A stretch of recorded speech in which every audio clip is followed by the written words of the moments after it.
Hey up, how we doing? Another week, another video. Hello. I thought you weren't talking to me then, or to them. How are you this week, alright? Yeah. Fantastic. Well, you've caught us on a glorious day. We won't go into all of it, but I'm sure it's been a little bit wet the last few days. But anyway, what do you reckon we can talk about? New adventures on the new canal. Does that sound fair, Mrs. C? Silver number 13. Oh dear, that means we must have worked somewhere. Well, this week, can I tell them? We've been on the Ashby Canal. Move you so you can see their face, not hide it behind your head. So, Ashby Canal. And with a nice day with Adam. And a day with Adam, and I'm sure if you haven't already seen it, some of it will already be included in here. Will it, as you see? I'll put the link on to watch. So Adam Lind from Instagram Floating Home is doing a series of videos about humans on waterways. And There you go. Day with us and featured us in the second episode. What do we do? What do we do that might be a little bit interesting? Watch it and see. So, what is it? Is it time for a push the button and a ring a bell? It's free to Tash, me, Adam, you, the world, and everybody else. Best go, and also being the eye out. See you later. So, here on the Ashby Canal, we're living the dream. Out for an early morning walk. I've just seen Tash to the van. It's been a mile walk. And the countryside is beautiful. It's only a 22-mile stretch of canal because there's a bit of closing. The Ashby Canal is a silver propeller challenge, so it's 30 miles long, but the last 8 or so miles are actually not navigable. So we're heading up there later on over the next couple of days and doing a little bit of business where we're going. But we're going to go to mile 22, see what we can find. Come on, Joe.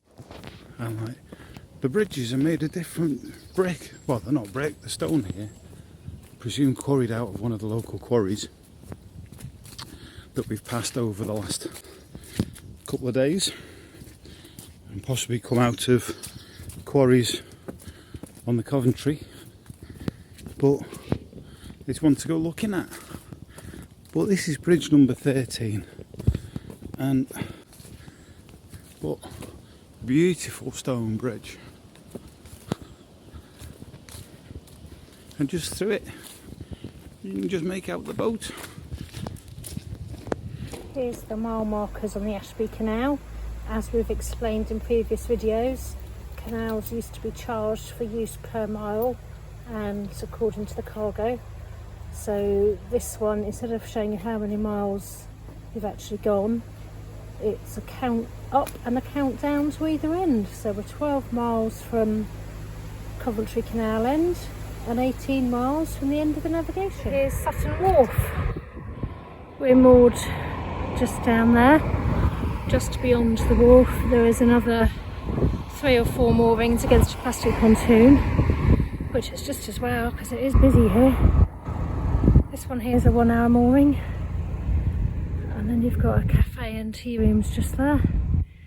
The books do say there is rubbish disposal here, but there isn't, so just be aware of that if you come here.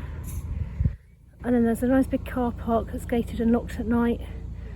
I think, from memory, I think it was, yeah, but I think it's £3 a day. It's a pay by phone, use your card one. But there is space to park outside the gate as well, which is what we've done.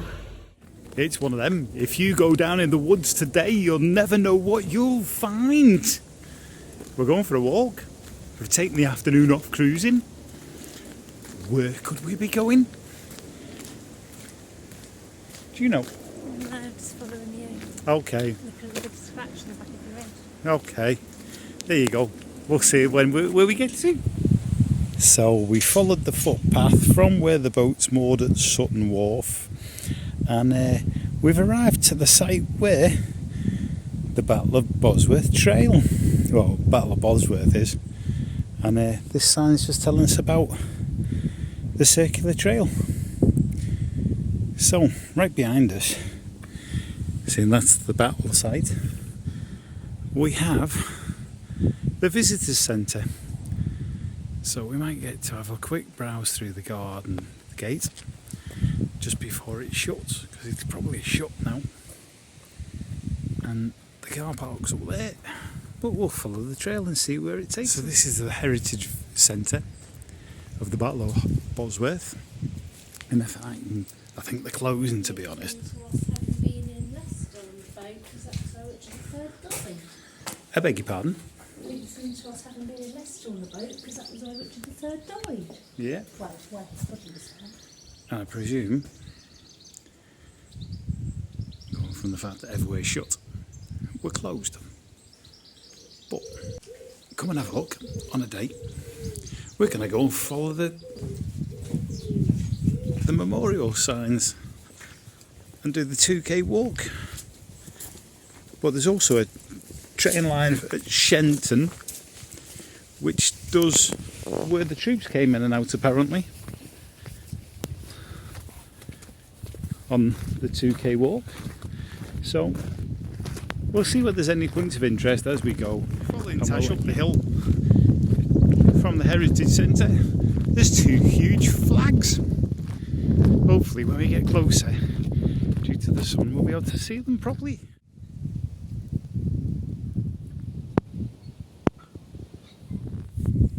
So the two flags, one has a boar on with white roses, and then the other one, if it unfurls, is a dragon with red roses. So this helmet is a soldier's story, and I've turned the handle and you get 1, 2, 3 different stories. The first one's the Norfolk Archers' journey to Bosworth, the second one's the Commander's Battle, and the third one, the Lay of the Land. That's interesting, something different. So this picture all is what the current Lay of the Land's like, but when you come down you actually have a reconstruction in picture format of what the actual land looked like back in 1485 as an artist's impression. A little bit different. We've gained a whole pile of edges. So we walked down Ambient Hill, and there's another one of them which tells you the story about how the soldiers all came out by cart or by foot or by horse, and while people took shelter in buildings and tents and various different places. But it's right on the little steam railway, and Shenton is the end of the line. So during most days there's a light railway line. Some days it's steam, some days it's diesel. And what day are we on today? Wednesday. It was presumed to be a diesel day today, from what I've been told. So this is Shenton station. So through a gate there's this. On the 22nd of August 1945, over 1,000 men lost their lives on Bosworth Field. This monument commemorates them and the many thousands who were killed during the Wars of the Roses. So there you go, little trip down the woods. You'll never know what surprise you meet. Battlefields, railway lines, canals, bridges, boats. What else? Oh, I think that's it. I say, dryness. Look, sunshine. There you go. Hope you've enjoyed that. Something different. Come up and see it. Bosworth Battlefields. And as we walk away from the battlefield, we get along the old train line bridges, which brings you out at the canal.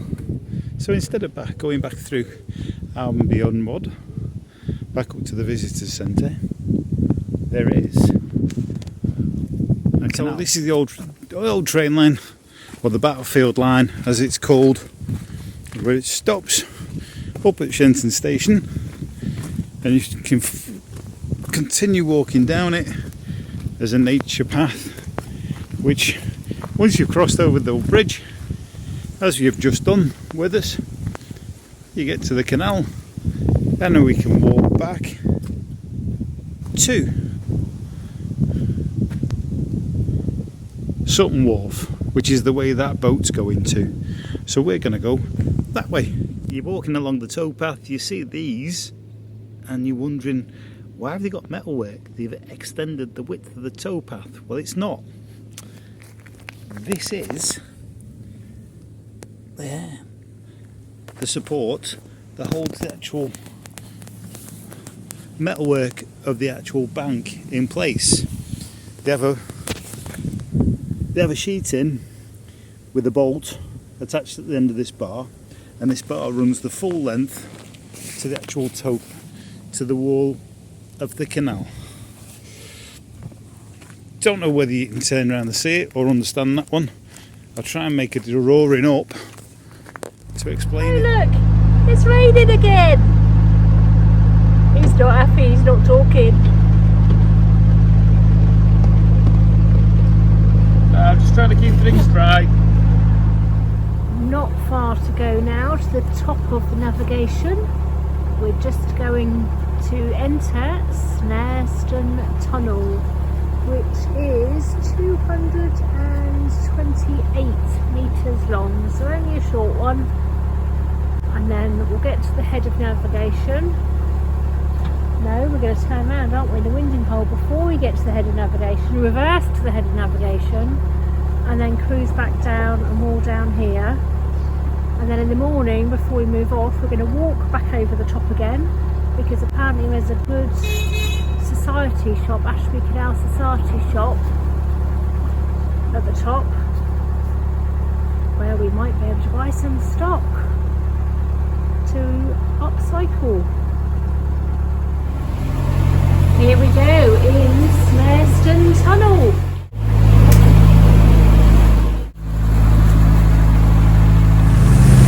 Different colours in the grasses just because of the fact the sun's out. It's amazing the difference you get, isn't it? With the rumble of the thunder above and the storm clouds. We're slowly getting there.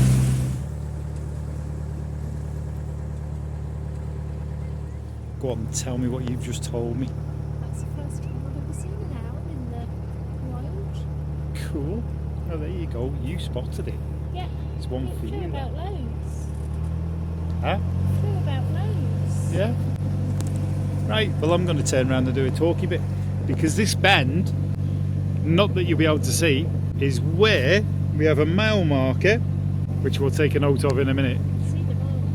Yeah, but behind them trees is Shackerston train station, the other end of the battlefield line that we walked along at the end of it, Shenton, with our little walk.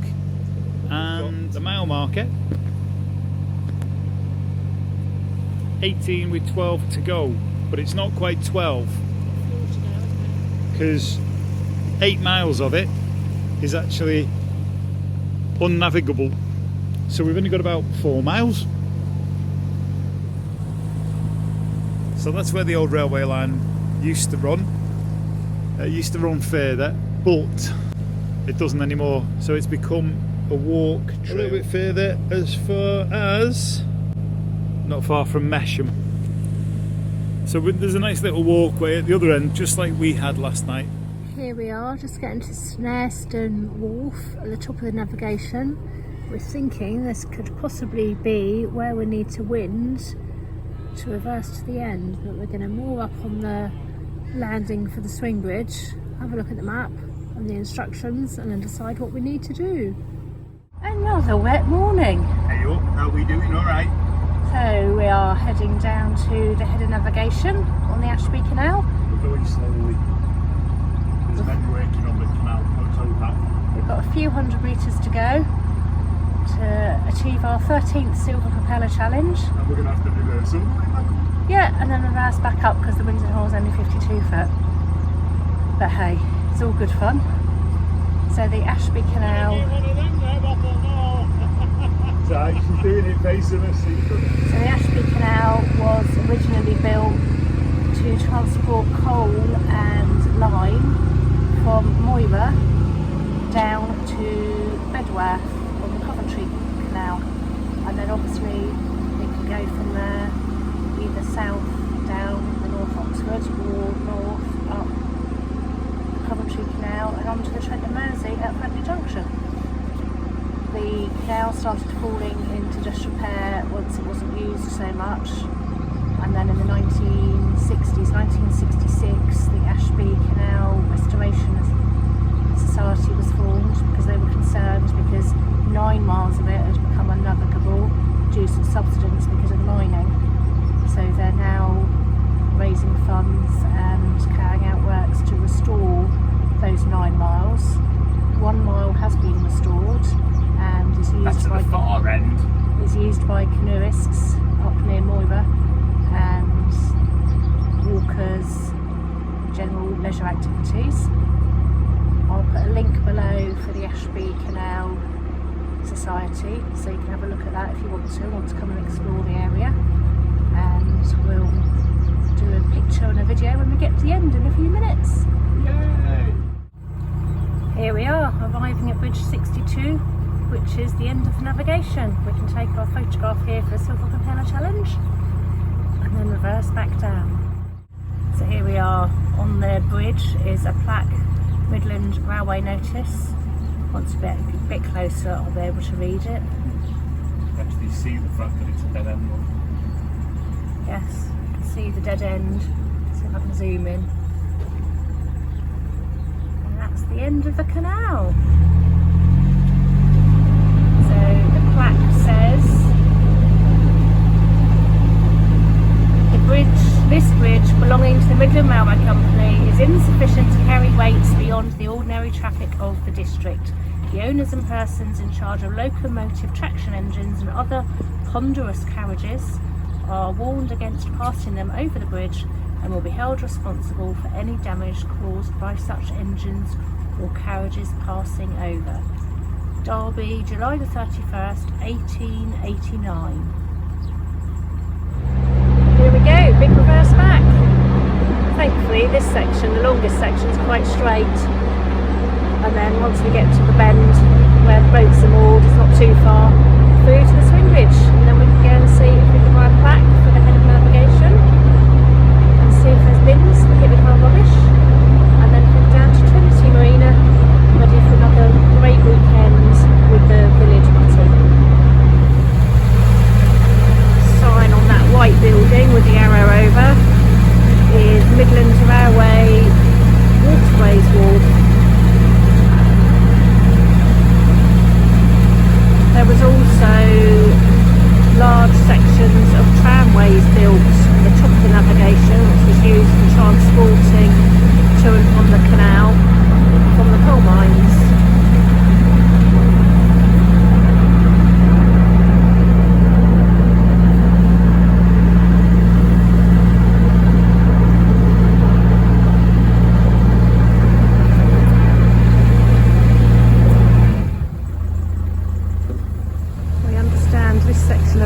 Has run some leaks into the farmers' fields, so workmen are here currently trying to resolve the problem. Hopefully they're not going to shut this section of canal to sort it, because this is obviously the time of year when people are heading up here.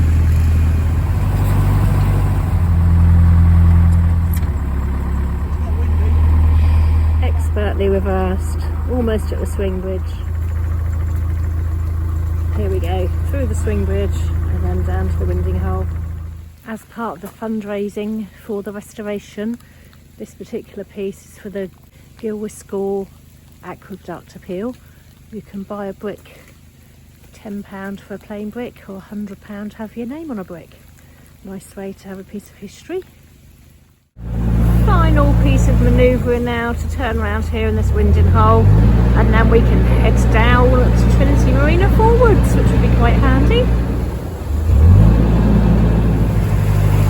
Almost around. There we go, we can go in the right direction now, it'll be a bit easier. Might not take us a week to get to Trinity if we're going forwards instead of backwards. Cheeky bear. Might be able to do it in a few hours. That's goodbye to Snareston Wharf. Absolutely lovely area.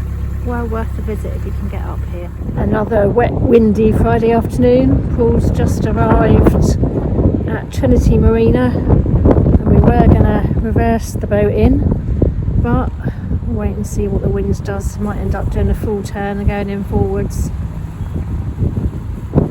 The guys are there to help as well, so we'll see how it goes. And of course, with Paul's perfect manoeuvring skills, he's managed to get it across here and in backwards. Oh, she was strong. Oh, she was pretty. To St Mary's Church at Hinckley. Apparently there's a bleeding tombstone in the graveyard. It's a Sunday, a very appropriate day for coming to a church. It is, isn't it? Yeah.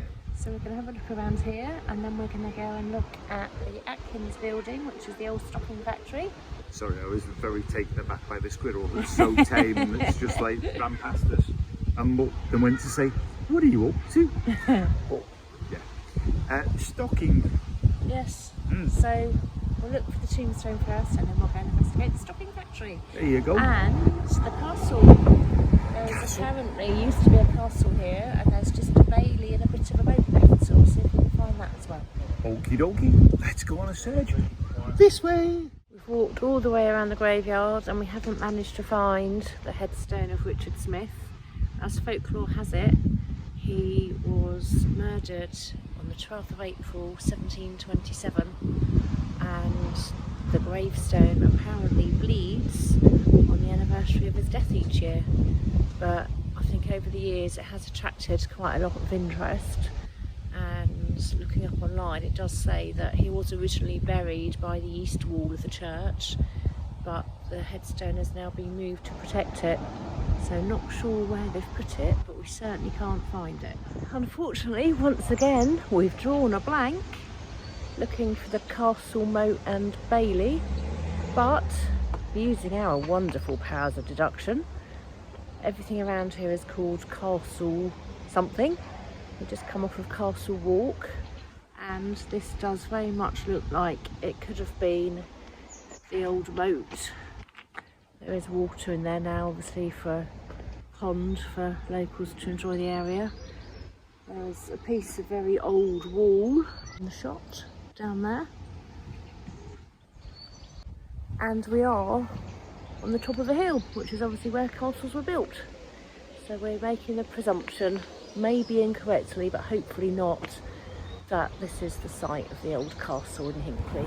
Third time lucky, we've managed to find the Atkins building.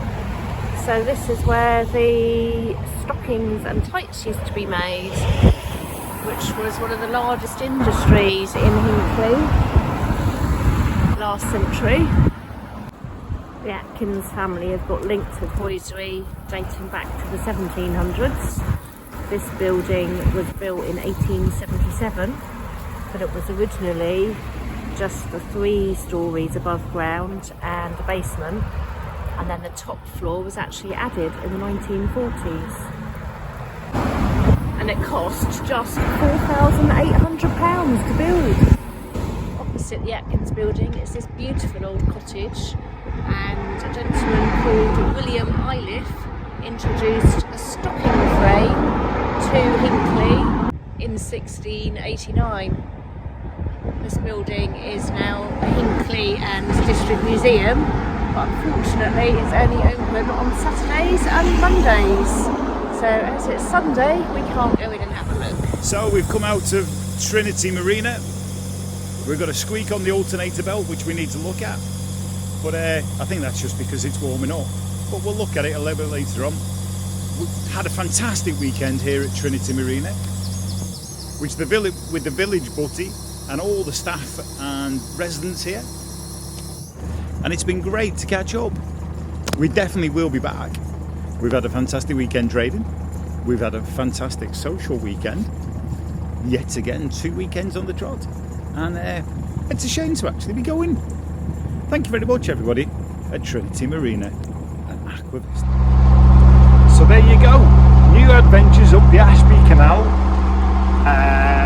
Do we say half mile reverse? Quarter. It's about that. But I still had to dodge some boats while doing it. We got very wet coming back down. And fantastic weekend trading. Really good weekend trading. Thank you again to everyone at Fantastic Trinity weekend. Marina. Mr. Marina Group is fantastic. They're so hospitable, you know, in the trading. But the people at Trinity have been absolutely brilliant to us this weekend. So thank you very, very much, and we look forward to hearing from you soon for more stock. Got lots of new subscribers, so thank you to all of you as well, because that means a lot to have your support. Even better. Tell I don't do that bit side of it, can't you? Hey. Anyway, what we got next week? We just trip to Braunston and whatever we get up to on the running. Oh, there you go. Trip to Braunston. Huh? Rugby. No, I'm not playing rugby. That hurt my shoulder. Anyway, push the button, ring the bell. It's free to everybody in the world, and I mean everybody. But hey ho, we'll catch you next week. Say, draw Mrs. C. Have a good week. Draw Mrs. C. Goodbye.